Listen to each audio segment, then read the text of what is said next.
महिमा श्री राधा रानी की एपिसोड 41।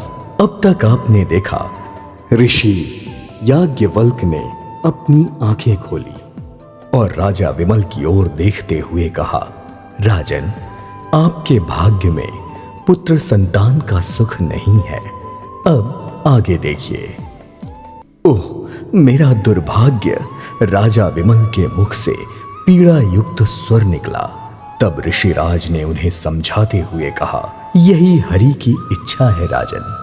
तदोपरांत राजा विमल पुनः प्रश्न करते हुए बोले, ऐसा क्यों ऋषिराज?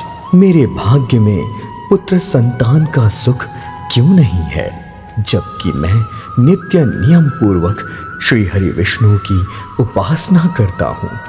फिर मेरे साथ ऐसा क्यों हो रहा है? मेरे किस अपराध का दंड मुझे मिल रहा है ऋषिवर? क्या इसका कोई उपाय नहीं है? तब ऋषि बोले, धैर्य धारण करिए राजन, प्रभु की लीला अपरंपार है।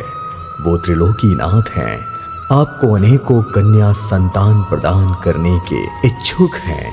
तब राजा विमल अधीर होकर कहने लगे, ऋषिवर, आप तो जानते ही हैं कि पुत्र के बिना पृथ्वी लोक पर कोई प्राणी अपने पूर्वजों के ऋण से मुक्त नहीं हो पाता। पुत्रहीन को लोक और परलोक में कहीं भी सुख प्राप्त नहीं होता, चाहे पुत्रियां करोड़ों की संख्या में ही क्यों ना हो। राजा विमल की पीड़ा युक्त बातें सुनकर ऋषि ने उन्हें ढाढ़स बंधाते हुए कहा, राजन, मन में किसी प्रकार का संताप मत करो। भविष्य में भगवान श्री कृष्ण का अवतार होने वाला है। आप उन्हीं को दहेज के साथ अपनी सभी पुत्रियां समर्पित कर देना। मैं सत्य वचन कहता हूं, उसी कर्म से आप अपने पितरों के ऋण बंधन से मुक्त होकर मोक्ष गति प्राप्त करोगे। ऋषि याज्ञवल्क्य द्वारा राजा विमल को संतावना देने तक की कथा सुनने के बाद नारद जी से श्री राधा जी कहती हैं, देवर्षि, जिस घड़ी भूलोक पर यह घटना घटित हो रही थी, उस घड़ी मैं गोलोक धाम में अपने प्रभु के साथ विराजमान भूलोक का सारा दृश्य देख रही थी।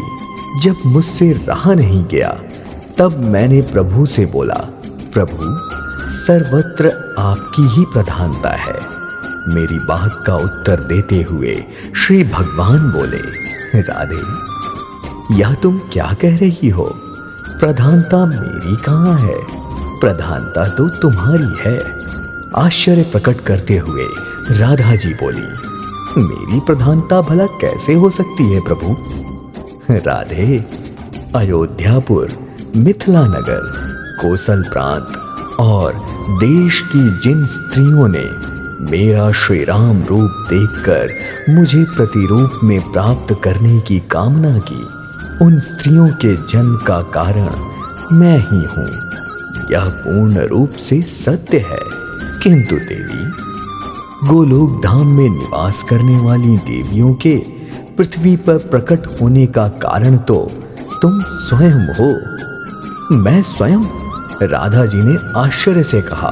तब श्री भगवान बोले, हाँ राधे, तुलसी नामक अपनी उस प्रिय सखी को कदाचित भूल गई, जो यहाँ गोलोक धाम में मेरे साथ हास विलास कर रही थी और वह मेरी ओर प्रेम भरी दृष्टि से देख रही थी, और उसी समय आपने तुलसी को श्राप दे दिया।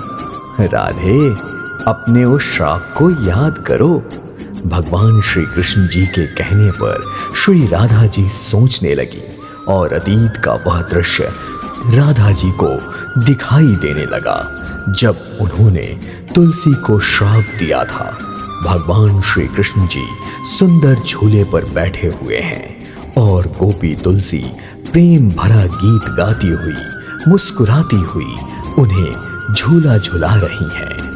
इसे संयोग कहा जाए अथवा ईश्वर द्वारा निर्धारित समय सीमा।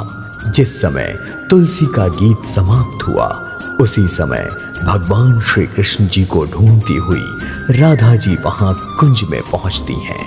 श्री कृष्ण जी को झूला झुला रही तुलसी को देखकर राधा जी के क्रोध की सीमा ना रही। क्रोधित होकर राधा जी ने क्या किया?